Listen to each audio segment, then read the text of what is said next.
je suis Patrick Morin, cofondateur de Ezokia et j'occupe aussi le poste de CTO. J'encadre toutes les équipes techniques de nos différents plateaux, que ce soit à Maurice, Madagascar et ailleurs dans le monde.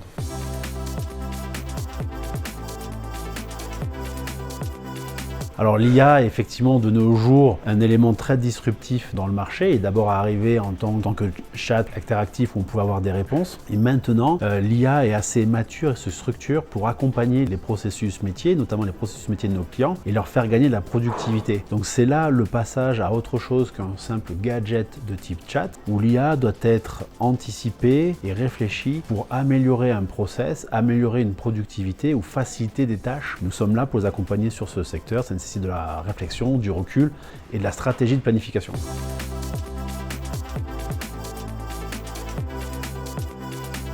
L'IA ne va pas remplacer les développeurs, elle va améliorer leurs compétences, elle va changer leur rôle. La production de code sera effectivement facilitée par l'IA, mais nous ne pouvons pas faire de la production aveugle de code. Nous sommes basés sur un principe de human in the loop où le développeur doit rester dans la boucle de génération de code, donc de création de produits ou de valeurs, mais en prenant une position plus élevée, type architecte solution. Donc ça va vraiment transformer leur quotidien, ça va améliorer leur productivité et ça va améliorer globalement le delivery de nos équipes.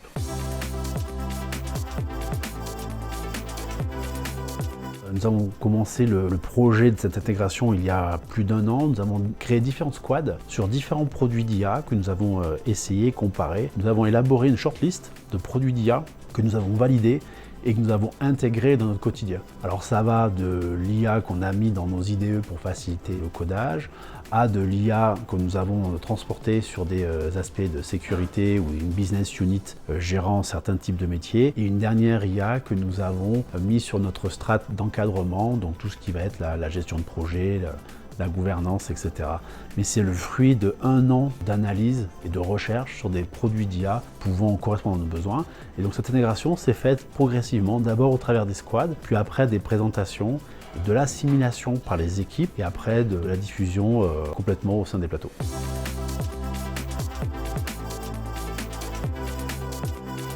Comme je disais, l'IA va produire excessivement de code, mais nous devons garder un œil critique sur ce qui est produit, et c'est pour ça que le principe de human in the loop est très important, parce qu'il permet de contrôler la qualité ou de contrôler la sécurité que produit une IA. Ce n'est pas parce qu'un code est produit par une IA qu'il est 100% sécurisé ou qu'il est 100% qualitatif. Donc j'insiste pour que les équipes aient cet aspect architecte solution, mais un regard critique sur la solution proposée par l'IA et de toujours tester ce qui est produit.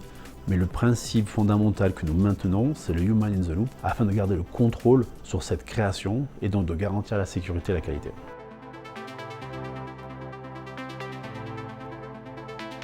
La transformation du poste de développeur va vers de l'architecte solution, donc il faut quand même avoir une base de connaissances techniques, de réflexion, de pensée critique et de structuration de code et donc de technologie pour aller avec l'IA produire des solutions pour les clients. Je conseille aux développeurs de toujours apprendre, de maintenir une compétence technique et de la faire évoluer, de l'exacerber avec l'utilisation de l'IA et surtout eux de prendre du recul, d'avoir ce mindset d'architecte solution et de critiquer ce qui est produit à chaque fois.